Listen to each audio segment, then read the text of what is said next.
नवदुर्गास्तोत्रम् चन्द्रार्धधारकतनूं च वरां चराणां वाचालवाङ्मयकरां च विभवां विभूषां विद्याज्ञवदिण्डितवरां व्रतपर्वपुण्यां वन्दे शुभां शिवसखीं हिमशैलपुत्रीं ॐ शैलपुत्रे नमः। दोर्भ्यां कमण्डलुसित्त स्फटिके ददानां ब्रह्मप्रचारनियुतां सुरसेव्यमानां वेदेषु वर्णितवरां विकटस्वरूपां वन्दे हि चोत्तमगुणां श्रुतिवादिनीं ताम्। ॐ ब्रह्मचारिण्यै नमः।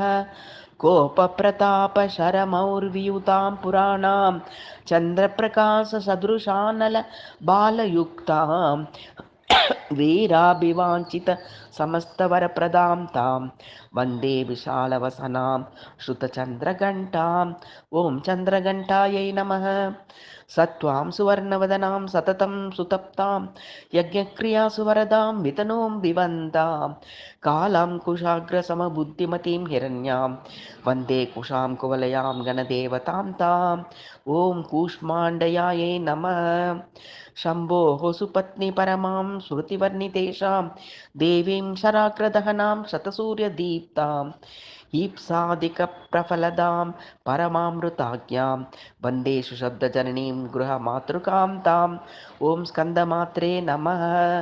कामेश्वरीं कुमुदमालिकमालिनीं तां कल्पं दिनान्तमितमात्रकदैव देवताख्यां कात्यायनीं दिविजकन्याकुमारिकां कां वन्दे तपोधननिभां कतपुत्रिकां ताम्। ॐ कात्यायन्ये नमः। कल्याणकर्तुवरदां च सुखार्थदात्रीं काव्यामृतकलितकालकलाप्रवीणां पापापनोदनकरां परमस्वरूपां वन्दे सदां हि सकलां निजकालरात्रिम्।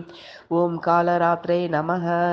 इन्दीवरेन्द्रवदनामाभयां प्रसन्नां प्राणप्रदां प्रवरपर्वतपुत्रिकां तां देवीं सुभक्तवरदां वरमेड्यमानां वन्दे प्रियां प्रभवदनां पृथुगौरवर्णां।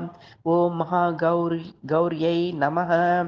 संवृत्तसंयमदनां स्मितभावदृश्यां शुद्धां सुरक्तवरभक्तनुतिप्रकामां सिद्धादिदेववरयोनिभिरर्चितां तां वन्दे सुरोद्भवकरां समसिद्धिदात्रीम्।